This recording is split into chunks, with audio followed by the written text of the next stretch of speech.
ये स्टोरी इस तरीके की लिखी थी कि स्टोरी के आगे चाइना का मुद्दा फेल हो गया, इस स्टोरी के आगे चित्रकूट फेल हो गया, इस स्टोरी के आगे रेलवे का जो निजीकरण हुआ वो फेल हो गया, वो मुद्दा दब गया। इस स्टोरी के आगे ऐसे अन्य बहुत सारे मुद्दे हैं, गरीबी, बेरोजगारी, भुखमरी, वो फेल हो चुकी है। ये ऐसी स्टोरी लिखी। मैंने भी देखी, 2-3 वीडियो वायरल हुई हैं, वहाँ पे लेडीज बोल रही हैं और 2-3 औरतें, आई थिंक उनके टेनेंट्स हैं, I don't know who are they, but they are saying वो बहुत अच्छा हुआ, विकास दुबे गया। और आप ये सारी चीज़ें करके एक किस्म से ये बताना चाहते हैं कि जो पुलिस ने किया वो बहुत अच्छा किया। Do you have any evidence? Do you have any proof? Media उनकी है, पुलिस उनकी है, तो वो जो चाहें वो बुलवा सकते हैं। तो आज अपनी छवि को अच्छा करने के लिए, ये दिखाने के लिए कि जो इनकाउंटर हुआ है वो अच्छा हुआ है, तो यू विल टेल ना, you will bring up this narrative in front of the people कि ठीक है पुलिस ने बहुत अच्छा किया। आप मेरे पास आए हैं, मैं गाँव की हूँ, मुझे ज़्यादा समझ नहीं है और मैं डर भी गई हूँ क्योंकि विकास दुबे इतना बड़ा एक नाम बना दिया है, इतना बड़ा गैंगस्टर, इतना बड़ा आतंकवादी के तरीके से उसको पोर्ट्रे कर दिया है, ऑब्वियसली वो है, आपने बना दिया है, तो ऑब्वियसली अपनी जान बचाने के लिए आप तो कहेंगे ना। और मैं आपको बोलूँगी कि देखो इंटरव्यू देना है और ये सारी चीज़ें बोलनी है निष्पक्ष तरीके से, तो तब बात होती ना जब कोई सोशल मीडिया वाला जाता और आप जाता कि आप जाने देते, तो रियलिटी सामने आती जो आपके पक्ष का नहीं होता, आपके विपक्ष का होता, ऑपोजिशन में होता, और वो ये रियलिटी दिखाता कि वाकई में औरतें वहाँ कह रही हैं। How do you know? You are bringing, क्योंकि आपका मेन मीडिया है, everything is yours, you are putting this narrative in front of the people कि उन औरतों ने ऐसे कहा, बट रियलिटी क्या है वो हम नहीं जानते। रियलिटी पे शक बार बार होता है कि जहाँ पे न्याय की जरूरत थी, जहाँ पे लॉ एंड ऑर्डर की जरूरत थी, वहाँ पे पुलिस ने एनकाउंटर क्यों किया, वहाँ पे पुलिस ने मीडिया जब फॉलो करी थी 2 किलोमीटर पहले मीडिया को क्यों रोका, गाड़ी अगर सफारी में वो जा रहा था, टाटा की वो महिंद्रा की आई थिंक वो गाड़ी थी, वो क्यों पलटी, हाँ वो गाड़ी क्यों पलटी, और अगर वो गाड़ी पलटी तो उस गाड़ी पे बिल्कुल फ्रिक्शनल जैसे थोड़े स्क्रैचेस थे, शीशा वीशा टूटा था, और वो गाड़ी पलट जाती है, स्क्रैचेस थे, और वो गाड़ी अगर इस तरह से पलटती है, आप देखिए ना, इमेजिन कीजिए, विकास दुबे कोई हल्का फुल्का इंसान तो नहीं था ना, हृष्ट पुष्ट अच्छा खासी सेहत थी उनकी, तो वो उस गाड़ी से निकलने के लिए, और ऊपर से वो कहते हैं कि उनकी टांग में लगी थी रॉड थी, लड़खड़ा के चलते थे।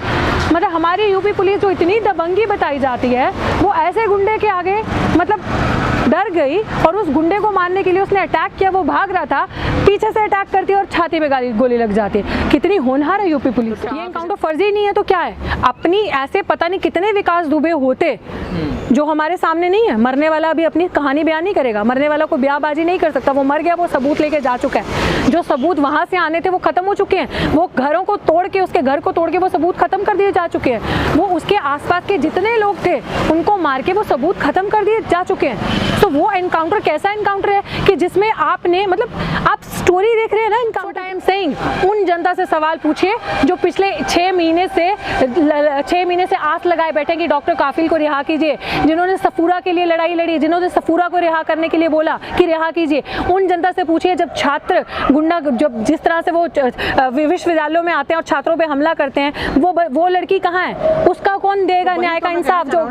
ना मीडिया जो आज का टाइम का मेन मीडिया जिसे हम गोदी मीडिया कहते हैं, जो फ्यू चैनल है जो पावर में बैठे हैं, जो बीजेपी के थ्रू चलते हैं, ये मीडिया ही सबसे बड़ा जिसे कहते हैं ना खतरनाक मीडिया है हमारे देश का। आधे से ज्यादा जो काम खराब इस देश का किया वो इस मीडिया ने किया है। आपको बीजेपी को राइट प्रूव करने के लिए, पुलिस को राइट प्रूव करने के लिए जो सही किया, अगर आप रिपब्लिक टीवी को देखें ना, तो जो वो जहर उगलता है ना, आप देखें सबसे बड़ी अगर देश की कोई बर्बादी कर रहा है तो वो ये मीडिया कर रहा है। जिस तरीके से वो टोटल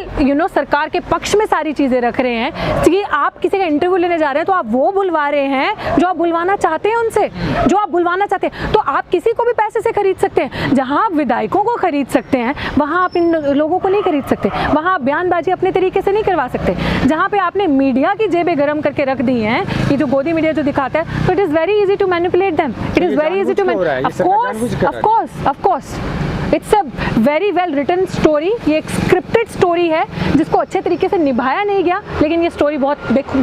बखूबी लिखी थी। ये स्टोरी इस तरीके की लिखी थी कि स्टोरी के आगे चाइना का मुद्दा फेल हो गया, इस स्टोरी के आगे चित्रकूट फेल हो गया, इस स्टोरी के आगे रेलवे का जो निजीकरण हुआ वो फेल हो गया, वो मुद्दा दब गया। इस स्टोरी के आगे ऐसे अन्य बहुत सारे मुद्दे हैं, गरीबी, बेरोजगारी, भुखमरी,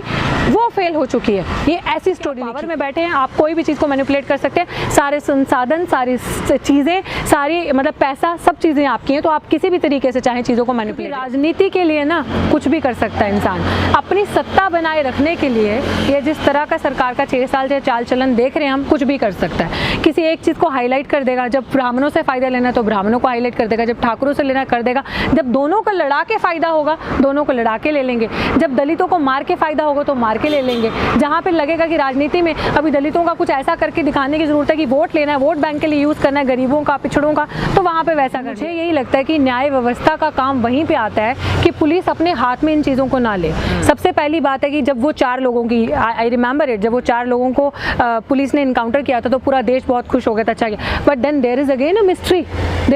मिस्ट्री, यू नेवर नो उसके पीछे भी क्या था। वही लोग खुश होते हैं इन चीज़ों में जो सच्चाई से, सत्य से दूर हैं, जिनको नहीं पता कि एनकाउंटर का क्या ट्रेंड चलता आ रहा है, इस एनकाउंटर के पीछे क्या ट्रेंड है जो चलता आ रहा है। मैं नहीं कहती, जैसे आपने कहा पूरा देश खुश हुआ, ऑब्वियसली जो चीज़ें हाईलाइटेड दिखेंगी हमें लगेगा कि पूरे देश की आवाज़ है, बट ऐसी भी बहुत सारी आवाज़ें थी उस टाइम पे भी मैंने एक वीडियो में यही चीज़ कही थी कि इसके पीछे क्या मिस्ट्री है वी डोंट नो, इसके पीछे क्या सच है वो नहीं पता। ये इस तरह से एनकाउंटर होना ही, जो इस तरह से 2000 से ऊपर एनकाउंटर हो चुके हैं, ये ट्रेंड ही बहुत गलत है, क्योंकि जब पुलिस इस तरह के एनकाउंटर करके अपनी गुंडागर्दी, अपना राज बनाती जाएगी तो कानून व्यवस्था जिस तरह से खत्म हो चुकी है हमेशा खत्म होती जाएगी। लोगों का कानून व्यवस्था में और न्यायालयों में, सर्वोच्च न्यायालयों में इनमें कोई विश्वास ही नहीं रहेगा। इमेजिन कीजिए ना कि अगर आप इतने निष्पक्ष तरीके से काम करते हैं तो आपने ये निष्पक्षता वहाँ क्यों नहीं दिखाई जहाँ पे दिखानी चाहिए। ऑल ऑफ सडन जब एनकाउंटर हो जाता है तब आपको लगता है कि अब हमारे पास कुछ नहीं बचा, क्योंकि जिस तरीके से स्टोरी लिखी थी उस तरीके से वो होकर नहीं आई, उस तरीके से उसका रिजल्ट नहीं आया। तब आपने एक और चीज़ ला दी जनता को दिखाने के लिए कि मैं न्याय का बहुत बड़ा वो हूँ, मैं न्याय के साथ हूँ और मैं कमेटी बिठाऊंगा, मैं जांच करूंगा, जो कि ये सब इट्स ऑल जस्ट दैट कि आपने अब कांड कर दिया है, अब वो चीज़ हो चुकी है, अब एक जनता को भ्रमित करके रखना है, भटकाना है, और आप इस तरह से एक अगेन सिंपैथी कार्ड खेलेंगे अपना। This is all.